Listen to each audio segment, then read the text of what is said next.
អើយស្រីល្អបងលួចស្រឡាញ់ឃើញហើយសែនខ្នាញ់ជាប់ក្នុងហាងរតីព្រៃវែងកាអើយអូនល្អលើស្រីដូចកែនរៃអំសនេះមិត្ត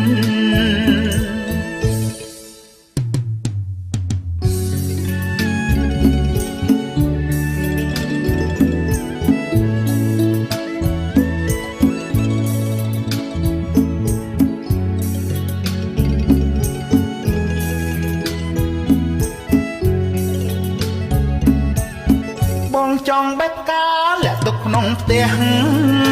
ខ្លាចញាតិក្មេងចាស់ទៅផ្កាមានមុំសូមអូនមេត្តាណាផ្កាក្រពុំករណាប្រុសខ្ញុំ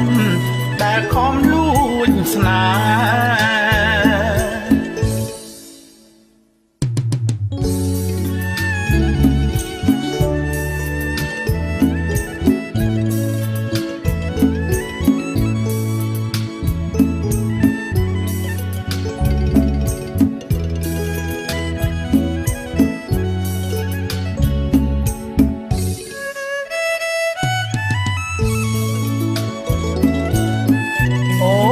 សោះមូលិកាមានន័យថាកុលាបឬបុស្បាការកេតណអញ្ចឹងមានតែចិនធូចំប៉ាចំបៃដកខឹមឬក៏នួនស្រីណ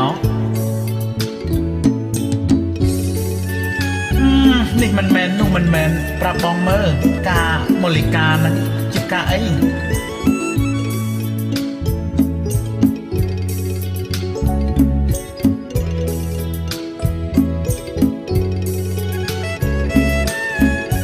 រត់ផ្កាខ្ទុំបន្ទុំនិរដីមូលិកាផ្កាស្រីឈ្មោះអ្វីនួនល្អឈប់ស៊ូចំណោតទេណាស្នេហ៍ស្នងណែប្រយ័ត្នបងចាំពងរត់អីលើ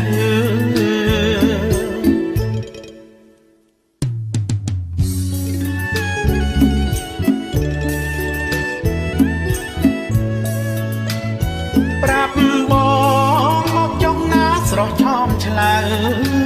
មេត្តាបងទៅបងសូមអង្វរ